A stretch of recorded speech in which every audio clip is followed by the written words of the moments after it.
Webcasting from Southeast Kansas, I'm Jonathan Switzer, and this is the Roboblog Chronicles, episode number 13, in which I am continuing to respond to questions from readers and viewers.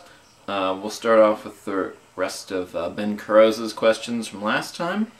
If you could remake the original 85 episodes of Robotech, what would you add? What would you take away? What changes would you make that would take full advantage of the remake being one continuous series and not three unrelated ones stitched together? In general, I've always been against this kind of a remake idea, actually. Honestly, if you're assembling that much money and personnel and creative individuals to make a new animated series, why just make something that's sort of a hollow retread of something that's come before? I mean, look at all the Transformers animation that has come out in the past several years. A lot of it's not very good, but at the very least, every single time, they change up the cast, they change up all the designs. They don't remake the original Transformers every time. And I'm sure there are a lot of people who really wish that they just would, but I think it is to their benefit to come up with new ideas, new characters, and new stories every time. You know, when they get together to make a new Gundam show, they do something more in the spirit of the original Gundam, not something that is the original Gundam again. So I don't think...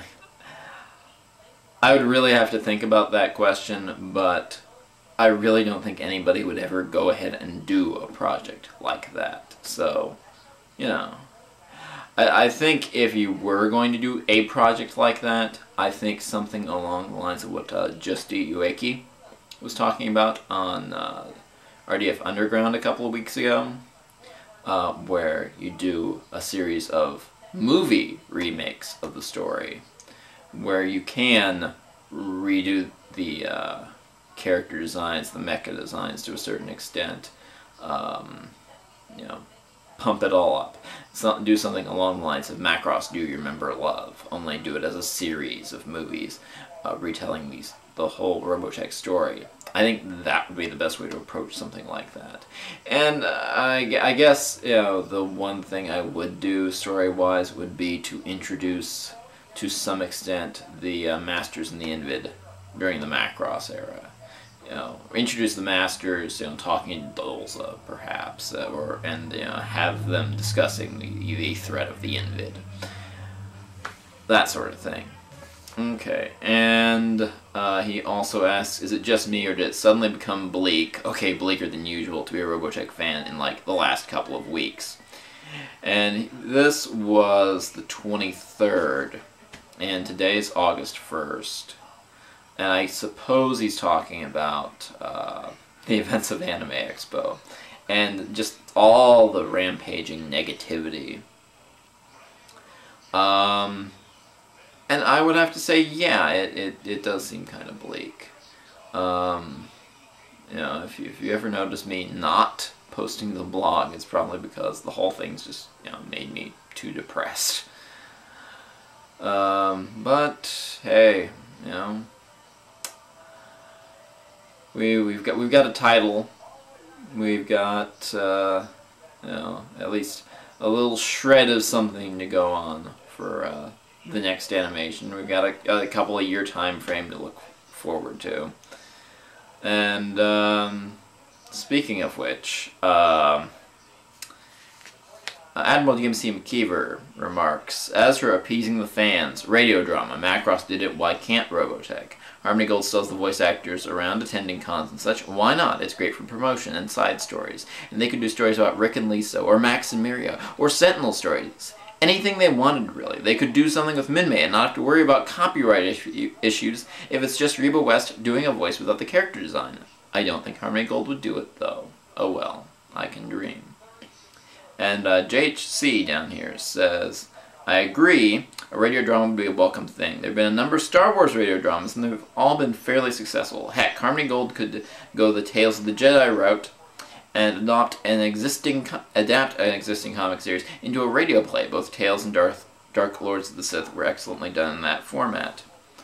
In terms of cast size, I think probably the most recent Robotech Invasion comic book series. The one right before, the one they did before Prelude to the Shadow Chronicles, featuring Lancer.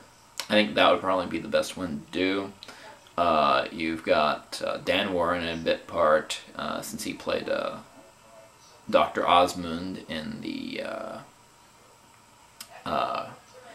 Invasion video game. You get Cam Clark back as Lancer, and you could get you wouldn't have to get the original voice actor for Carla, and get some other Robotech regulars in. Just thought of somebody for Barbara Goodson, maybe, for Lancer's superior officer. Can't remember her name offhand, but that'd be a fairly small cast. I was almost going to say do From the Stars, except From the Stars has such a big cast of characters. You'd want to get Dan Warren back as Roy Fokker, of course. And then you've got Claudia, and you've got Vince, and you got Leonard in a small role. You got Jan Morris. You probably want to use Rick.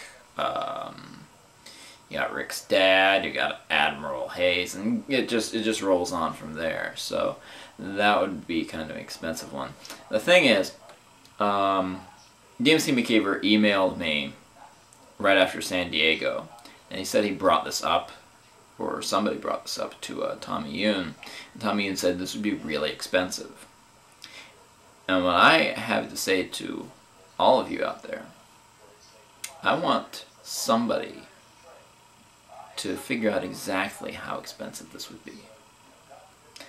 You got some homework, guys. Find out how expensive this would be to do.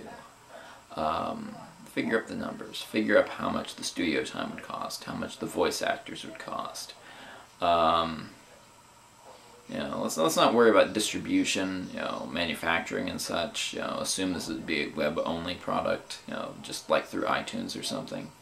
But I'd really like to know how much a full cast audio drama actually costs. So, and the other comments here is it's basically along the lines of, yeah, we want more Robotech product. We want, the next 2 years to be, filled with things to distract us. And I think that's really the thing.